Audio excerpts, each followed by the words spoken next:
Hello hi good morning. हाँ जी, आवाज़ आ रही है जी। हम लोग एक नया चैप्टर आपका स्टार्ट कर रहे हैं, एग्जेम्पशंस। एग्जेम्पशंस क्या होती है थोड़ा सा आपको समझाते हैं। ये एग्जेम्पशंस क्यों दी जाती है, नहीं होती तो क्या होता और होने से क्या फ़र्क पड़ गया है। एक बार आपका बेस बनाएंगे और उसके बाद इस चैप्टर को आरंभ करेंगे। अगर कईयों को लग रहा है कि मैं इस वीडियो से थोड़ा सा धीरे बोलना शुरू कर रहा हूँ, तो आपके पास ऑप्शन है 1.25x पर देखने का। आप कभी भी वीडियो की स्पीड बढ़ा सकते हैं और आराम से जो है आप 1.25 पर देख सकते हैं। ठीक है जी। चलिए भैया इसको डिलीट करते हैं। डिलीट डिलीट डिलीट, हाँ जी। एग्जेम्पशंस, एग्जेम्पशंस का क्या मतलब होता है। वैसे तो इंट्रोडक्शन में थोड़ा सा बताया था, एक बार दोबारा से समझा देता हूँ। आपकी इनकम जो है 5 हेड से आती है। जो आपके हेड्स हैं सैलरी के, house property, PGBP, capital gain and income from other sources.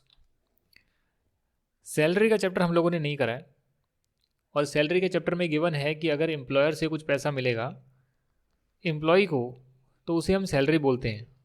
भले ही कैश में मिले, भले ही अलाउंस के फॉर्म में मिले, भले ही परक्यूसिट मिले, या कोई नॉन मॉनेटरी बेनिफिट मिले, सारी चीज़ें जो है सैलरी की डेफिनेशन में आती है अगर एम्प्लॉयर से एम्प्लॉय को मिलती है।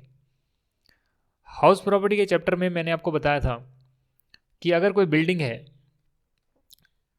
कोई भी आपकी बिल्डिंग है, कमर्शियल है, रेजिडेंशियल है, या उसके साथ कुछ लैंड जुड़ा हुआ है, लैंड अपर्टेनेंट देयर टू, इनमें से किसी से भी अगर कोई रेंटल इनकम आएगी, या फिर माना जाएगा कि ये deem to be let out है, भले ही एक्चुअली में लेट आउट ना हुआ हो, deem to be let out, तो ये जो इनकम होती है ये हाउस प्रॉपर्टी के चैप्टर में टैक्सेबल होती है अगर आप इसके ओनर हैं या आप इसके डीम्ड ओनर हैं। ठीक है। पीजीबीपी का मतलब है बिजनेस एंड प्रोफेशन, और अगर आप बिजनेस कर रहे हैं या फिर कोई प्रोफेशन में है तो उससे आने वाली इनकम, जैसे पीएनएल बनता है अकाउंटिंग में, उसके हिसाब से ही नेट प्रॉफिट निकालना है। बट अगर कुछ चीज़ें डेबिट करनी अलाउड नहीं थी तो उसे हम ऐड कर देंगे, कुछ इनकम ऐड करनी थी तो उसे भी हम ऐड कर देंगे। कुछ इनकम डाली हुई है और यहाँ की नहीं है, वो किसी और हेड की है, या वो टैक्सेबल नहीं है, तो उसे माइनस कर देंगे। और अगर कोई एक्सपेंस नहीं डाला और डालना चाहिए था तो उसे भी माइनस कर देंगे। ऐसी एडजस्टमेंट के बाद जो है हम पीजीबी इनकम निकालते हैं।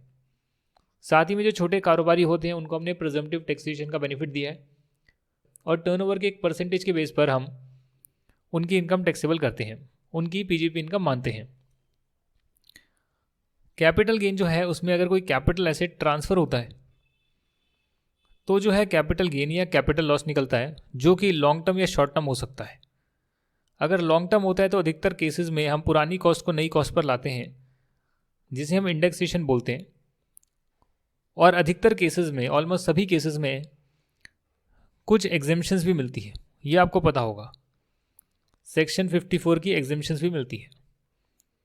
अगर कोई इनकम इन चारों हेड में नहीं आती तो उसे हम इनकम फ्रॉम अदर सोर्सेज में डालते हैं।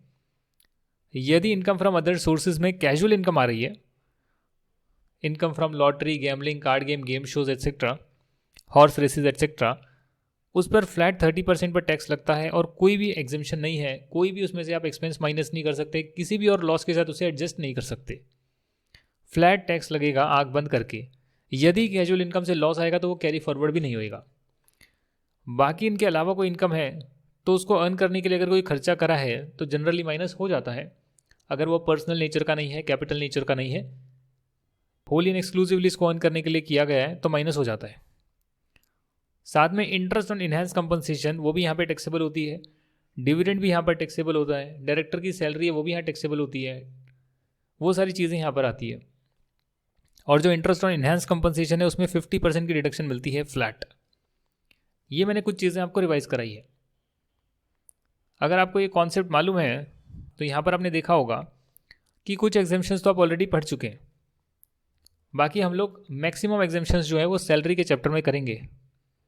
एग्जेम्पशन का मतलब क्या होता है, देखिए, जो भी हमने पांचों हेड की इनकम पढ़ी उसमें एक बार तो जो है एक्ट में लिखा हुआ है कि ये इनकम टैक्सेबल होगी, भले ही सैलरी हो, हाउस प्रॉपर्टी हो, कैपिटल गेन हो, पीजीपी हो, अदर सोर्सेज हो, वो टैक्सेबल होगी।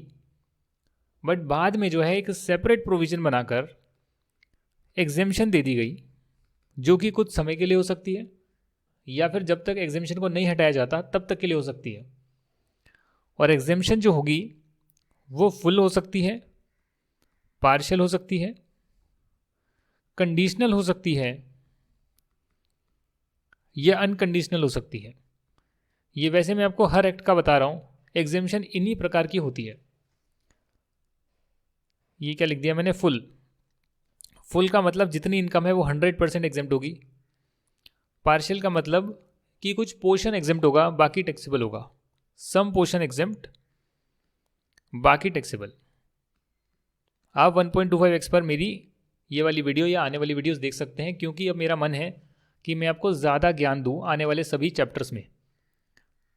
स्टार्टिंग मैंने स्लो करी थी, बीच में मैंने पेस पकड़ ली। I think capital gain mid हुआ था, आधा हो गया था, उसके बाद मैंने पेस पकड़ी, पीजीपी में फटाफट कराया, सेट ऑफ कैरी फॉरवर्ड कराया, इनकम फ्रॉम अदर सोर्सेज फटाफट कराया। तो कुछ चैप्टर्स आपके जल्दी करा दिए। अब मैं दोबारा से आराम से डिटेल में डिस्कशन कर रहा हूँ, और लेक्चर थोड़े बड़े हो सकते हैं, पर आपके पास ऑप्शन है कि आप 1.25 पर देख सकते हैं। जल्दी बोलने से मुझे भी दिक्कत लगती है कि भाई जल्दी जल्दी बोलो तो फिर कुछ चीज़ें छूट जाती है, या फिर जो है मैं सारी चीज़ें नहीं बता पाता जल्दी के चक्कर में। आराम से जो है मैं काफ़ी सारी चीज़ें डिस्कस कर पाऊँगा, बहुत सारा ज्ञान दे पाऊँगा, and at the same time आपके पास ऑप्शन रहेगा 1.25x पर देखने का। तो पार्शियल में जो है कुछ पोर्शन एग्जेम्प्ट होता है, बाकी टैक्सेबल होता है। जितना एग्जेम्प्ट होगा उसे आप माइनस कर लेंगे। ये दोनों जो है फुल या पार्शियल, ये कंडीशनल हो सकती है या अनकंडीशनल हो सकती है। अनकंडीशनल का मतलब कि कोई भी कंडीशन सेटिस्फाई करने की जरूरत नहीं है in order to take the exemption. However, if there is a particular exemption that is conditional, in that case आपको कुछ कंडीशन सेटिस्फाई करनी पड़ेगी, तभी आप उस एग्जेम्पशन को ले सकते हैं, अदरवाइज नहीं ले सकते हैं। गवर्नमेंट के पास दो ऑप्शन थे।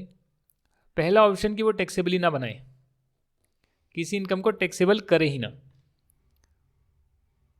तो अगर कोई इनकम पूरी तरह से टैक्सेबल ही नहीं है तो उसे भी हम बोलते हैं कि ये इनकम हमारी एग्जेम्प्ट है, जैसे कि एग्रीकल्चरल इनकम। सेक्शन 10 में 1 में बोल दिया गया, सब सेक्शन 1 या क्लॉज 1 में बोल दिया गया कि एग्रीकल्चर इनकम पर तो टैक्स लगेगा ही नहीं। हालांकि बाद में इनडायरेक्ट मेथड लाए गए, अगर कुछ कंडीशन सेटिस्फाई कर रहे हो तो लगता है, वरना वो भी नहीं लगता। राइट। ऐसी और भी आपकी कुछ इनकम होगी जिसे एग्जेम्प्ट किया होगा up to a certain limit या फिर पूरा। तो वैसी अगर कोई इनकम आती है किसी भी हेड में, तो पहले आप उसे लिखेंगे और फिर यहाँ माइनस कर देंगे एग्जेम्प्ट अंडर सेक्शन। ऐसा इसलिए करा गया है, सेपरेट चैप्टर इसलिए बनाया गया है कि फ्यूचर में वो चाहें तो एग्जेम्पशन को हटा सकते हैं, ये एग्जेम्पशन पे कोई कंडीशन लगा सकते हैं, या फिर उस कंडीशन को हटा सकते हैं। इसलिए जो है एग्जेम्पशन को बिल्कुल सेपरेट रखा गया है।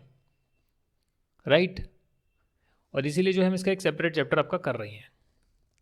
अगर कोई इनकम एग्जेम्प्ट है, वेरी वेरी इंपॉर्टेंट, तो वो टोटल इनकम का पार्ट ही नहीं बनेगी, ग्रॉस टोटल इनकम का ही पार्ट नहीं बनेगी। कैसे नहीं बनेगी, देखिए, मान लेते हैं कि एग्रीकल्चर इनकम आपकी आई, और एग्रीकल्चर इनकम आपकी आई 5 लाख, मान लेते हैं, एजम्पशन ले रहा हूँ, और आपने लिख दिया 10(1) में एग्जेम्प्ट है, तो यहाँ पर आपने मेन कॉलम में ब्लैंक शो करा, तो यहाँ पर बाकी इनकम भी लिखेंगे, इसको ब्लैंक शो कर दिया, तो ये ग्रॉस टोटल इनकम का पार्ट ही नहीं बना। समझ गए आप। तो एग्जेम्पशन कभी भी ग्रॉस टोटल इनकम में इंक्लूड ही नहीं होता। साथ में फुल या पार्शियल एग्जेम्पशन हो सकती है, वो तो मैंने आपको बता ही दिया है। डिडक्शन का क्या मतलब होता है? डिडक्शन का मतलब होता है कि वो एग्जेम्प्ट तो नहीं है, एग्जेम्प्ट तो नहीं है मतलब कि वो इनकम माफ़ तो नहीं है, वो ऐसी इनकम नहीं है जिस पे टैक्स नहीं लगेगा। बट अगर आपने कोई खर्चे करे हैं, कुछ एक्सपेंस करे हैं आपने, ये इनकम कमाने के लिए गवर्नमेंट कह रही है कि इतना खर्चा लग जाता है, तो उसे आप इनकम में से माइनस कर सकते हैं, और उसे हम डिडक्शन बोलते हैं, जो इंडिविजुअल चैप्टर में मिलती है। हर चैप्टर की डिडक्शन होती है, और ग्रॉस टोटल इनकम से भी आप डिडक्शन ले सकते हैं। अगर आप कहीं इन्वेस्ट कर रहे हैं या कुछ कंडीशंस को सेटिस्फाई कर रहे हैं, तो वो ग्रॉस टोटल इनकम वाली डिडक्शन होती है, जिसके बाद टोटल इनकम आती है। राइट। इंडिविजुअल चैप्टर आपको पता है, जैसे कि आपका स्टैंडर्ड डिडक्शन सैलरी में मिलता है 50,000 अप टू 50,000। 30% डिडक्शन मिलता है हाउस प्रॉपर्टी के चैप्टर में नेट एनुअल वैल्यू से, और बाकी ग्रॉस टोटल इनकम से डिडक्शन मिलती है, वो भी आपको पता है। अब जो है हम लोग एग्जेम्पशन की बात करेंगे जो कि सेक्शन 10 में लिखी हुई है, जिसमें सबसे पहली कंडीशन है एग्रीकल्चर इनकम जिस पर टैक्स नहीं लगता। इनडायरेक्ट मेथड है जिस पे लगता है, इनडायरेक्ट मेथड से निकालना पड़ता है, बट वैसे आमतौर पर नहीं लगता। जिन पे इनडायरेक्ट मेथड अप्लाई नहीं हो रहा उनके लिए एग्रीकल्चर इनकम टैक्सेबल नहीं है। Share of profit received by member of hub from the hub exempt under section 10 subsection 2 and received by partner of firm from firm is exempt under section 10 2A। ये share of profit का मतलब क्या है इसको समझेंगे हम, ध्यान से समझेंगे। मान लेते हैं हिंदू अनडिवाइडेड फैमिली है या कोई फर्म है, हब भी डेफिनेटली कोई बिजनेस कर रही है ऐसा मान के चल रहा हूँ। ये लोग अपना P&L बनाते हैं, नेट प्रॉफिट निकालते हैं। ये मैं मान के चल रहा हूँ कि इन्होंने PGBP का ही नेट प्रॉफिट निकाला है। वैसे तो इनकम टैक्स का नहीं होता है, अकाउंटिंग का होता है, उसमें प्लस माइनस कर कर आप नेट प्रॉफिट निकालते हैं जो कि इनकम टैक्स वाला होता है। But still I am assuming कि PGBP का जो नेट प्रॉफिट आता है सब एडजस्टमेंट के बाद वो यहाँ पर गिवन है, जिसमें सभी खर्चे जो इनकम टैक्स में अलाउड है वो माइनस करे हैं, सभी इनकम जो इनकम टैक्स में आनी चाहिए वो यहाँ पर ऐड करी है, और आपके पास जो है नेट प्रॉफिट आया है। यहाँ तक की अगर बात क्लियर है तो हो सकता है कि यहाँ पर कुछ सैलरी पे करी हो पार्टनर्स को, राइट। तो ये अगर पार्टनर्स को सैलरी पे करी है तो पार्टनर्स के लिए PGBP इनकम मानी जाएगी, भले ये सैलरी क्यों ना हो। The reason is really simple कि वो फर्म के कर्ता धर्ता हैं, पार्टनर हैं, एक तरह से एम्प्लॉय नहीं है, इसीलिए उनको दी हुई सैलरी जो है वो उनके लिए बिजनेस ही है, वो बिजनेस ही कर रहे हैं और सैलरी के बहाने पैसा निकाल रहे हैं, तो वो उनकी PGBP इनकम होती है। जैसे कि बहुत सारी CA फर्म्स है और उसमें अगर कोई पार्टनर है बिग 4 में या कहीं भी, उन्हें जो सैलरी मिलती है प्लस उन्हें परसेंटेज भी मिलता है रेवेन्यू का, वो सारा उनका जो है PGBP इनकम में आता है, बिजनेस में जाता है, राइट। क्योंकि यहाँ पर फर्म ने सैलरी को डिडक्शन की फॉर्म में ले लिया, यानी कि फर्म ने इस पोर्शन पर टैक्स नहीं दिया, हफ ने भी टैक्स नहीं दिया। अगर वो अपने मेंबर्स को सैलरी दे रही है, वैसे दे सकती है नहीं दे सकती उस पर एक्ट साइलेंट है, वैसा कुछ गिवन नहीं है, बट फिर भी आप सिर्फ फर्म के एंगल से मानकर चलिए कि जो सैलरी ऑफ अ पार्टनर है वो यहाँ पर इन्होंने माइनस कर लिया, क्योंकि इन्होंने इस पर टैक्स नहीं दिया, इसलिए जो पार्टनर्स होंगे वो अपनी PGBP इनकम में से शो करेंगे और इस पर टैक्स देंगे। तो इस पर टैक्स अल्टीमेटली पार्टनर्स ने दे दिया। ये जो नेट प्रॉफिट आया इस पर फर्म ने या हफ ने टैक्स दिया होगा, और टैक्स देने के बाद यानी net profit before tax minus income tax, net profit after tax या प्रॉफिट आफ्टर टैक्स जिसे पैट बोलते हैं वो आ गया। तो ये जो पैट है ये जो है सभी पार्टनर्स को प्रॉफिट शेयरिंग रेशो में बढ़ जाएगा और उनके कैपिटल अकाउंट में क्रेडिट हो जाएगा। तो देखा जाए तो ये जो क्रेडिट हो रहा है ना, इसे बोलते हैं शेयर ऑफ प्रॉफिट, जो पार्टनर्स के कैपिटल अकाउंट में जा रहा है। इस पर ऑलरेडी टैक्स दे चुकी है फर्म और पार्टनर्स इसको निकाल नहीं रहे हैं, ये फर्म के अंदर ही पैसा पड़ा है, ये सिर्फ डिस्ट्रीब्यूट हुआ है, तो इस पर दोबारा टैक्स नहीं लगाया गया, इसको एग्जेम्प्ट करा गया है सेक्शन 10 सबसेक्शन 2A में, और अगर हफ है तो सेक्शन 10 सबसेक्शन 2 में। पॉइंट नंबर 3 है payment of Bhopal gas victims. आपको पता है भोपाल में बहुत समय पहले क्या हुआ था, गैस लीक हो गई थी, बहुत लोगों की जानें गई थी। उसमें जो है उनके विक्टिम्स को कुछ पेमेंट करी जाती है और वो पेमेंट जो है सेक्शन 10 में एग्जेम्प्ट है। Compensation received on disaster from government और लोकल अथॉरिटी, चेन्नई में फ्लड आ गया, अर्थक्वेक आ गया, ये सारी जो चीज़ें होती है इसमें गवर्नमेंट कुछ कंपनसेशन देती है, तो इन डिजास्टर में कुछ कंपनसेशन मिलती है ना गवर्नमेंट या लोकल अथॉरिटी से, वो सेक्शन 10(10)(BC) में एग्जेम्प्ट होती है और वो आपकी इनकम नहीं मानी जाती है। अब आपको आइडिया लग रहा होगा कि हम किस चीज़ को एग्जेम्प्ट कर रहे हैं। ये हमारी देश की नीड है, एग्रीकल्चर, किसानों का हेल्प करना है, तो इसके लिए एग्रीकल्चर इनकम एग्जेम्प्ट है। इस पे ऑलरेडी टैक्स दे चुकी है फर्म, सिर्फ डिस्ट्रीब्यूट करा जा रहा है इसलिए एग्जेम्प्ट है। भोपाल गैस विक्टिम के कुछ जो लोग हैं उनको पैसा मिल रहा है वो एग्जेम्प्ट है, क्योंकि वो पहले इतना सफ़र कर चुके हैं। सिमिलरली यहाँ भी कंपनसेशन डिजास्टर पे मिल रही है, वो भी एग्जेम्प्ट है। डिजास्टर पे मिल रही है ना सर? हाँ जी। LIC sum received or any sum received for life insurance, इसकी वैसे कुछ कंडीशंस हैं कि क्या ये पैसा एग्जेम्प्ट होगा या नहीं होगा, वो हम सेक्शन 80C में जानेंगे डिडक्शन के साथ। राइट, अभी ये मान लीजिए कि लाइफ इंश्योरेंस का जो सम है वो एग्जेम्प्ट होता है। हालांकि एक्चुअली ये बात है कि अगर आप ज़्यादा प्रीमियम दे रहे हैं और जल्दी अपनी लाइफ इंश्योरेंस को मेच्योर कर उसका पैसा ले रहे हैं, उस केस में वो एग्जेम्प्ट नहीं होता। बट अगर up to a certain percentage of sum assured आप पैसा दे रहे हैं, उस केस में जो पैसा डालेंगे वो 80C में डिडक्शन की फॉर्म में लेंगे, और जब पूरा मैच्योरिटी मिलेगा वो भी सेक्शन 10D में एग्जेम्प्ट होगा। Withdrawal of sum from Sukanya Samriddhi account and interest on above deposit, ये वाली डिपॉजिट। बेटी बचाओ बेटी पढ़ाओ, ये तो सुना ही होगा आपने। गांव गांव में जो है बहुत सारी ऐसी स्कीमें निकल गई है जिसके लिए पब्लिक अवेयर है, और ये गवर्नमेंट को करना पड़ा है। रीज़न आप लोगों को पता है, इंडिया में पहले देख लिया जाता है कि लड़की हो रही है या लड़का पैदा हो रहा है, और अगर लड़की होने वाली है तो उसे पहले ही जो है मार दिया जाता था छोटे छोटे गाँव में। शहरों में लोगों के पास समझ थी, बट फिर भी लोग समझते नहीं थे। तो गवर्नमेंट ने क्या किया, मॉनेटरी बेनिफिट दे दिया। उन्होंने कहा कि अगर लड़की पैदा होगी तो आपको इतने रुपये मिलेंगे, अगर लड़की को आप स्कूल में पढ़ाओगे तो उसे हर महीने इतने पैसे मिलेंगे, उसके अकाउंट में जमा होते रहेंगे, जब वो 18 साल की हो जाएगी तो इतने पैसे आपके जमा हो जाएंगे। ऐसी बहुत सारी जो है स्कीमें गवर्नमेंट ने निकाली है, जिससे कि अब लोग जो है, लोगों का जो रवैया है वो चेंज हो रहा है। और आने वाले टाइम में मुझे ऐसा लगता है कि लड़कियां ज़्यादा हो जाएगी, लड़के कम हो जाएंगे। मुझे ऐसा लग रहा है आने वाले 10 या 20 साल में, क्योंकि अब लोग जो हैं, अब मतलब चीज़ें जो है वो पूरी रिवर्स हो रही है। हाँ जी, समझ जाइए और थोड़ा सा बचकर चलिए भाई। फिर भी ठीक है कि ये थोड़ा सा गवर्नमेंट को करना पड़ा, और इस पर्टिकुलर अकाउंट में जो पैसा डाला जाएगा और उस पर जो इंटरेस्ट ये कमाएंगे उस पर कोई टैक्स नहीं है, उससे विड्रॉ करेंगे तो कोई टैक्स नहीं है। Amount payable from national pension scheme, ये एक पेंशन स्कीम है, गवर्नमेंट ने निकाली है, क्योंकि इसके नाम के आगे नेशनल वर्ड आ रहा है, तो दैट मीन्स कि नेशनल लेवल पे पूरे ऑल इंडिया बेसिस पर ये पेंशन स्कीम चलती है। तो जब उससे आप अमाउंट विड्रॉ करेंगे स्कीम के क्लोजर पर, तो पूरा एग्जेम्प्ट नहीं होएगा, 60% तक एग्जेम्प्ट होगा यदि आप स्कीम को क्लोज कर रहे हैं या स्कीम से बाहर जाना चाहते हैं। और अगर ऐसा कुछ भी नहीं है, ना तो आप स्कीम को क्लोज कर रहे हैं, ना स्कीम से ऑप्ट आउट कर रहे हैं, स्कीम में कंटिन्यू आप कर रहे हैं, रह रहे हैं, तो 25% तक एग्जेम्प्ट होगा।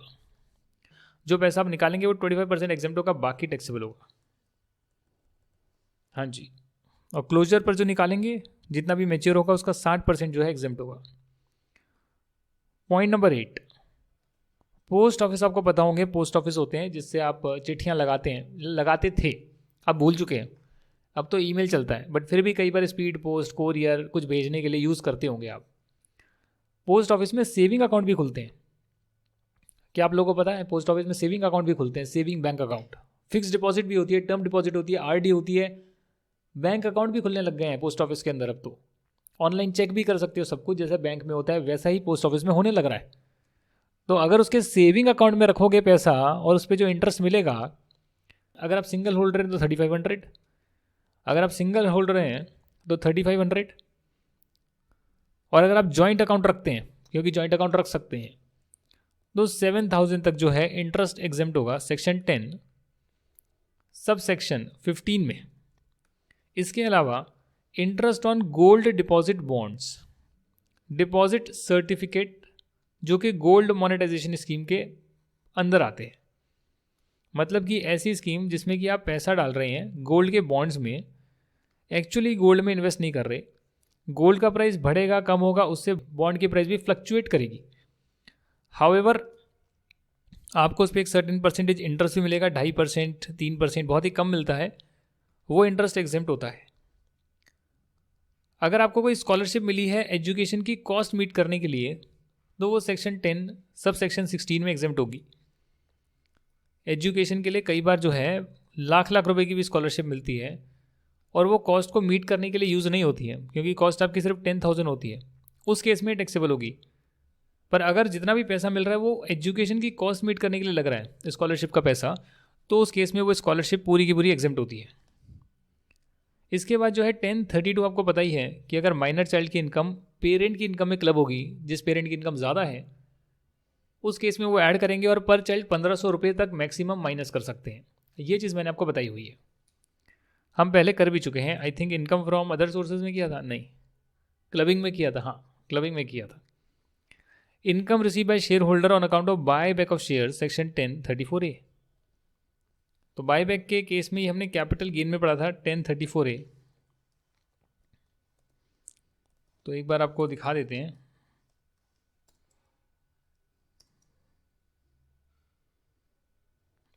क्या ये कहीं और पर भी आ रहा है क्या सेक्शन?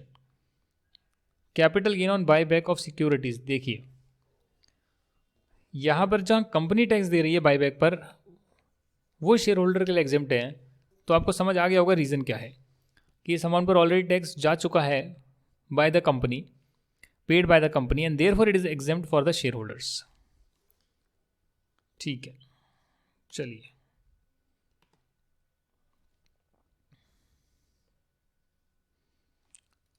आगे देखते हैं। Capital gain on compulsory acquisition of urban land, urban agricultural land, point to be noted, point to be noted. देखिए रूरल एग्रीकल्चर लैंड तो कैपिटल एसेट होता ही नहीं है, तो उसे आप बेचें जो मर्जी करें कोई फ़र्क ही नहीं पड़ेगा। अर्बन लैंड जो है वो कैपिटल एसेट होता है, पर अर्बन एग्रीकल्चर लैंड जो है, अर्बन एग्रीकल्चर लैंड, उसको बेचने पर अगर उसका कंपल्सरी एक्विजिशन हो गया, आपने अपनी मर्जी से नहीं बेचा और गवर्नमेंट ने ज़बरदस्ती एक्वायर कर लिया, उस केस में वो एग्जेम्प्ट होता है सेक्शन 1037 में। और ये हमने कैपिटल गेन के चैप्टर में किया था। साथ ही में कैपिटल गेन में हमने रिवर्स मॉर्गेज पढ़ी थी, कि जहाँ पर सीनियर सिटीजन होते हैं वो अपना घर दे देते हैं, मॉर्गेज करते हैं, बट उसको रिवर्स करा जा सकता है। तो वहाँ भी जो पैसा आपको मिला है, घर देकर जो पैसा मिला है, वो एग्जेम्प्ट होता है, वो लोन होता है, इसके लिए वहाँ पर एग्जेम्पशन दी गई है। मेंबर ऑफ पार्लियामेंट और मेंबर ऑफ लेजिस्लेटिव असेंबली जो होते हैं, उनको डेली अलाउंस मिलता है, रोज़ का भत्ता मिलता है, कंस्टिट्यूएंसी अलाउंस मिलता है, वो एमएलएज को मिलता है, अदर अलाउंसेस भी मिलते हैं मेंबर ऑफ पार्लियामेंट को। ये सभी फुल्ली एग्जेम्प्ट होते हैं सेक्शन 1037 में। यानी आप क्या समझे, यानी कि मेंबर ऑफ पार्लियामेंट को तो सारे अलाउंसेस एग्जेम्प्ट होते हैं, लोकसभा के जो मेंबर होते हैं, member of parliament, Lok Sabha Rajya Sabha, अच्छा मेंबर ऑफ पार्लियामेंट यानी लोकसभा के जो मेंबर होते हैं उनको सभी प्रकार के अलाउंसेस एग्जेम्प्ट होते हैं। पर जो मेंबर ऑफ लेजिस्लेटिव असेंबली है उनको daily allowance and constituency allowance he exempt होता है, बाकी इनके लिए टैक्सेबल होते होंगे, पर ऐसे यहाँ पर कहीं गिवन नहीं है। और इसके हो सकते हैं कुछ और सेक्शन भी हो जहाँ पर एग्जेम्पशन दी हो, यहाँ पर अभी नहीं पढ़ रहे हैं। देखिए यहाँ लिख भी रखा है, एमएलए को जो बाकी अलाउंस मिलेंगे वो 2000 पर मंथ तक एग्जेम्प्ट होंगे, यानी कंस्टिट्यूएंसी अलाउंस और डेली अलाउंस तो पूरा एग्जेम्प्ट, और उसके अलावा कोई एमएलए को मिलेगा तो वो 2000 प्रति महीना के हिसाब से 24,000 रुपये एग्जेम्प्ट होगा, बाकी टैक्सेबल होगा। अगर अलाउंस ही मिल रहा है 15,000 रुपये साल का, तो मैक्सिमम 15,000 जो है एग्जेम्प्ट होगा। तो ये नहीं है कि 2000 पर मंथ, ये सिर्फ अपर लिमिट होती है। एग्जेम्पशन कभी भी जो अमाउंट है उससे ज़्यादा नहीं हो सकती जिसमें से आप एग्जेम्पशन को माइनस कर रहे हैं। Income of member of a scheduled tribe, scheduled tribe के मेंबर की इनकम ही पूरी एग्जेम्प्ट कर दी। ओ माय गॉड, ये तो मुझे भी लगता है अभी शॉकिंग न्यूज़ पता लगी है। पढ़ा तो मैं इतने टाइम से रहा हूँ, बट अगर सोचा जाए तो क्या ये सभी शेड्यूल्ड ट्राइब के मेंबर्स जो हैं उन सब की सारी इनकम एग्जेम्प्ट है क्या? तो बहुत ही एक विचित्र बात है, सेक्शन 1026 में सब कुछ एग्जेम्प्ट किया हुआ है।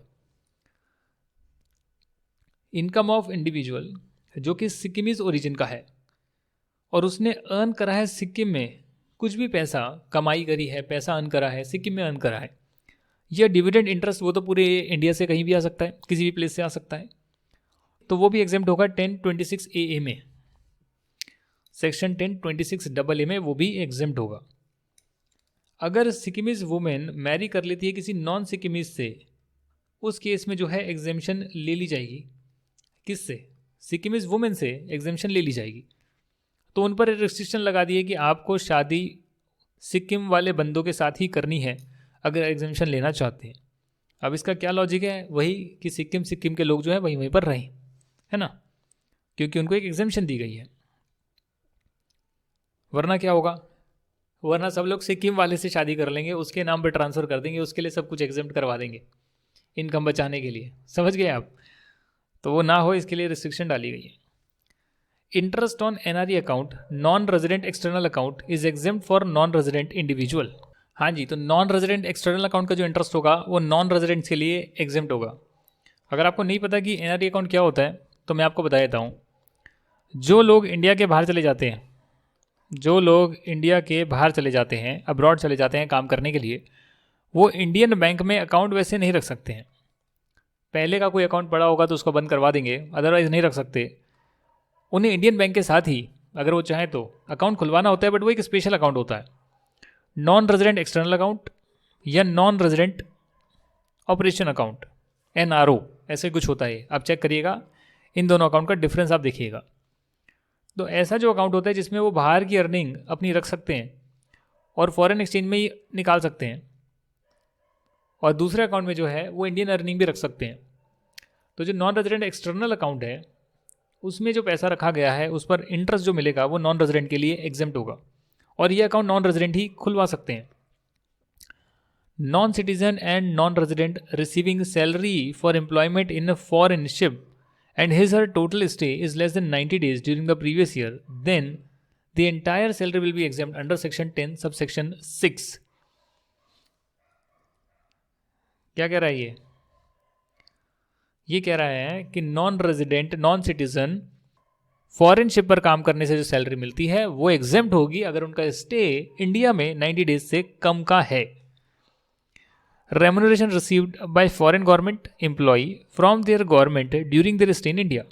ये भी आपको समझना होगा कि कुछ लोग स्पेसिफाइड ट्रेनिंग के लिए जो है फॉरेन गवर्नमेंट के जो एम्प्लॉइज़ हैं वो इंडिया आते हैं और उन्हें अपनी गवर्नमेंट से कुछ पैसा मिलता होगा, भले इंडिया में रिसीव क्यों ना हो जाए, वो भी एग्जेम्प्ट करा हुआ है। उन्हें जो रेम्यूनरेशन मिल रही है वो भी एग्जेम्प्ट किया हुआ है।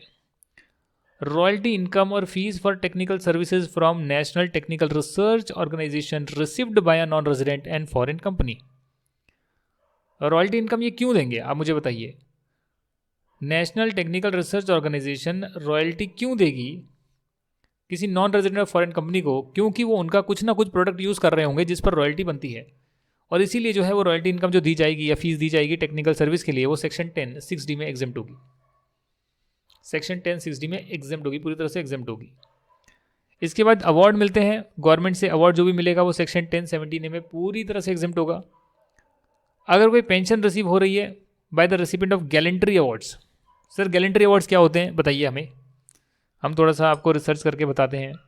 ये परमवीर चक्र, वीर चक्र, ऐसे ही कुछ होते हैं। ये वीर चक्र, महावीर चक्र, वायुसेना मेडल, ये होते हैं गैलेंट्री अवार्ड्स। तो ये जिनको मिलेगी, जिनके रेसिपिएंट जो हैं गैलेंट्री अवार्ड्स के, उन्हें जो पेंशन मिलेगी वो पूरी तरह से एग्जेम्प्ट होती है सेक्शन 10 सबसेक्शन 18 में। साथ ही में सब्सिडी रिसीव की जाती है by assessee engaged in business of growing and manufacturing tea in India. India में चाय बनाई जाए उसके लिए गवर्नमेंट सब्सिडी देती है, और उस सब्सिडी को भी जो है एग्जेम्प्ट किया हुआ है सेक्शन 1030 में। Subsidy receive for growing and manufacturing of rubber, coffee and cardamom. Cardamom क्या होता है मुझे बताएंगे आप, सेक्शन 1031 में ये सब्सिडी भी जो है एग्जेम्प्ट है। कार्डमम, कार्डमम क्या होता है मुझे बताइए, हिंदी में पता करते हैं कार्डमम का मतलब क्या होता है। इलायची, उत्तरी, मुझे ये नहीं पता था, नहीं पता भाई मुझे, हम तो हिंदी में बोलते हैं ना, इसलिए मुझे नहीं पता कार्डमम क्या होता है। वैसे बहुत बार पता किया है, भूल जाता हूँ मैं। इलायची को बोलते हैं, कॉफ़ी, रबर, इलायची। सेक्शन नंबर 14 भी देख लेते हैं, बहुत ही जो है इंपॉर्टेंट सेक्शन है और आपको पहले से पता है। सेक्शन 14 कहता है allowability of expenditure which is not included in the total income. अगर कोई इनकम इंक्लूड ही नहीं हुई है टोटल इनकम में, यानी कि वो एग्जेम्प्ट है, तो उससे जुड़ा हुआ एक्सपेंडिचर माइनस नहीं कर सकते हैं। कॉमन सेंस है यार। एग्रीकल्चर इनकम एग्जेम्प्ट है तो उसको किया हुआ जो सॉइल खरीदी थी, जो खर्चे करे थे, पेस्टिसाइड्स डाले, फर्टिलाइजर डाले, लेबर लगी, सब एग्जेम्प्ट, किसी पर भी टैक्स नहीं लगेगा। जो लेबर डाली आपने, वहाँ पर क्रॉप का खर्चा हुआ, सीड डाले, फर्टिलाइज़र डाले, मैन्योर डाला, जो भी किया, उसका कोई भी खर्चा माइनस नहीं कर सकते। क्यों? क्योंकि इनकम ही टैक्सेबल नहीं है। आखिरी सेक्शन करेंगे टैक्स हॉलीडे का, और इस पर क्वेश्चन आता है। अगर मैं बताऊं तो पूरा जो भी हमने करा है इसमें से क्या पूछा जाता है वो मैं आपको बता देता हूँ। एक तो ये आपका जो माइनर चाइल्ड का है ये बार बार पूछा जाता है, पोस्ट ऑफिस वाला बार बार पूछा जाता है, LIC और पेंशन को हम सेक्शन 80C 80CC के साथ कर लेंगे। ये जो MLA MP का अलाउंस है इसे हम सैलरी के चैप्टर में कर लेंगे। कैपिटल गेन हम ऑलरेडी कर ही चुके हैं, ठीक है ना। एनआरई अकाउंट का जो इंटरेस्ट है वो नॉन रेजिडेंट के लिए एग्जेम्प्ट होता है। ये अच्छी चीज़ है, ये आपको पता होनी चाहिए। और इसके अलावा जो है ये पूछा जाता है section number 10AA। Section number 10AA is very very important section. वैसे तो सेक्शन 10 एग्जेम्पशन का सेक्शन है, बट इसे हम डिडक्शन का सेक्शन भी बोलते हैं, क्योंकि इसमें जो भी आपने इनकम अर्न करी है एक स्पेशल इकोनॉमिक जोन में, वो आपके लिए एग्जेम्प्ट होती है।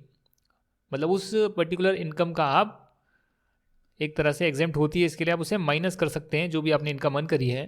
तो उसे कई लोग डिडक्शन भी बोलते हैं कि कितना डिडक्शन अलाउ होगा। ये टैक्स हॉलीडे में आती है चीज़। ये जो टैक्स हॉलीडे है ये आपको 10 साल के लिए मिलती है। तो पहले 5 साल जो है आपका 100% का एक्सपोर्ट का प्रॉफिट एग्जेम्प्ट होता है, ये आप उसकी डिडक्शन ले सकते हैं। और उसके बाद के जो 5 साल हैं उसमें आप 50% जो है एक्सपोर्ट प्रॉफिट का, वो आप डिडक्शन की फॉर्म में ले सकते हैं सेक्शन 10AA में। और उसके बाद भी अगर मान लेते हैं कुछ और भी है नेक्स्ट 5 ईयर्स में, तो वो भी एक सर्टेन परसेंटेज आप ले सकते हैं, वो हम डिस्कस करेंगे। आइए देखते हैं। मुझे नहीं आता, फिर भी मैंने कुछ बना दिया है। तो बहुत सारे एरियाज़ जो हैं SEZ के बने हुए हैं, स्पेशल इकोनॉमिक जोन। ये डॉट डॉट मैंने डाले, ये एरिया है स्पेशल इकोनॉमिक जोन के। इन एरिया में जो कंपनीज ऑपरेट करती हैं, जो लोग यहाँ पर रहते हैं, अपना जो काम चलाते हैं, उनका एक ही काम होता है एक्सपोर्ट करना। और इसीलिए आप GST के चैप्टर में जानेंगे कि यदि आपने स्पेशल इकोनॉमिक जोन में जो यूनिट है उसे कोई चीज़ सप्लाई कर दी तो वो एक्सपोर्ट के बराबर ट्रीट होती है, क्योंकि एक बार यहाँ पर आ गई तो 99.9% केसेस में इनका एक ही काम है इंडिया के बाहर एक्सपोर्ट करना। और गवर्नमेंट चाहती है कि आप एक्सपोर्ट करें, SEZ में अपनी यूनिट लगाएं। और इसीलिए अगर आप कोई प्रॉफिट कमा रहे हैं तो पहले 5 साल में जितना भी एक्सपोर्ट करेंगे वो 100% आपका एक्सपोर्ट का जो प्रॉफिट है वो पूरी तरह से एग्जेम्प्ट होगा। That means government is encouraging you to export from India, जिससे कि इंडिया में फॉरेन एक्सचेंजेस बढ़ेंगे। और अगले 5 साल जो है 50% एक्सपोर्ट प्रॉफिट का पूरी तरह से एग्जेम्प्ट होगा। तो क्या कंडीशंस है ये टैक्स हॉलीडे लेने के लिए? सबसे पहले आपको एक एंटरप्रेन्योर होना पड़ेगा manufacturing in SEZ। That means आपको एक मैन्युफैक्चरर होना ज़रूरी है।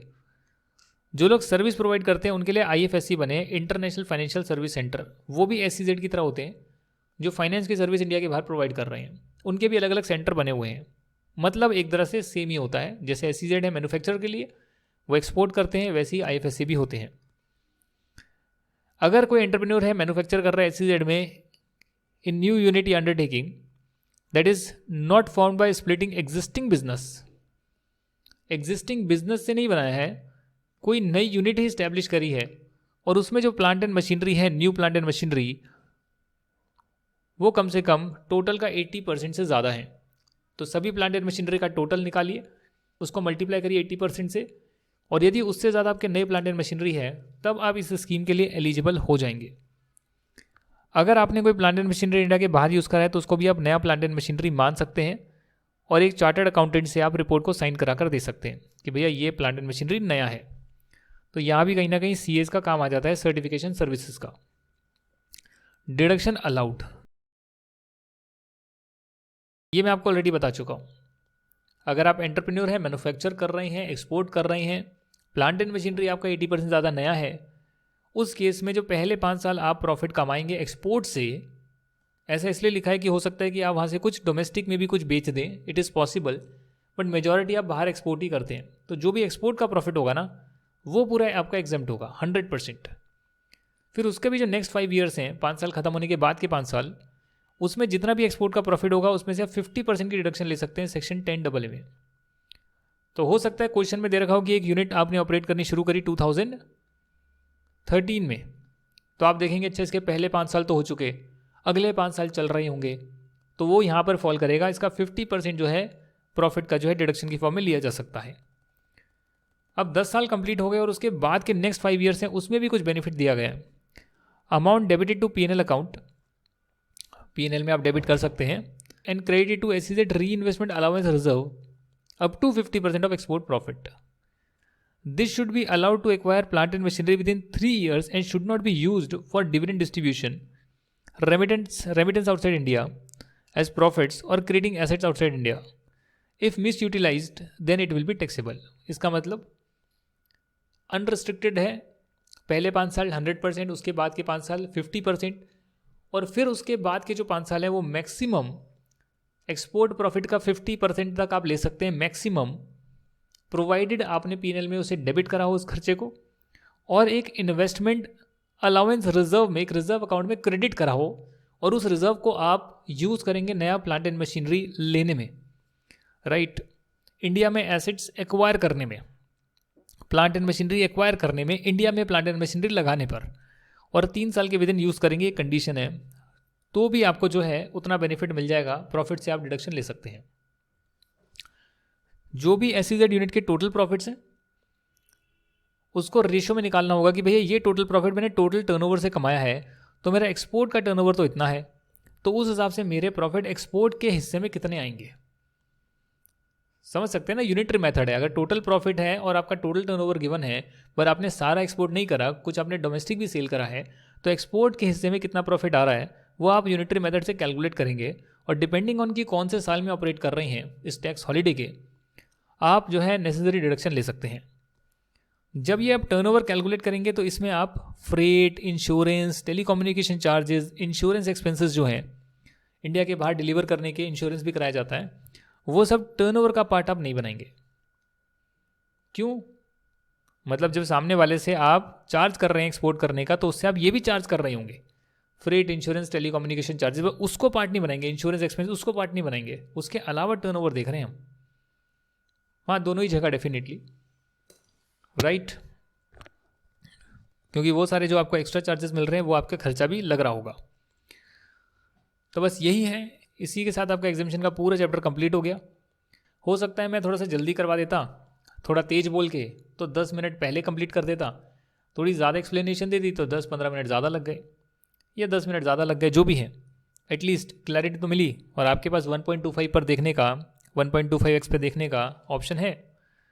अब हम इसके क्वेश्चन आंसर्स करेंगे आपके मॉड्यूल से, and then we will start the chapter of deduction, that is really very important, आना चाहिए आपको। तो आप यहाँ देख सकते हैं हम कहाँ तक पहुँच गए हैं। हम एग्जामिनेशन कर चुके हैं, इसके क्वेश्चन आंसर्स होंगे, फिर डिडक्शन करेंगे, and then 2 most important chapters, after which your almost income tax will be complete. इस वीडियो को देखने के लिए thank you very much. Will see you in the next video, then टाटा बाय बाय।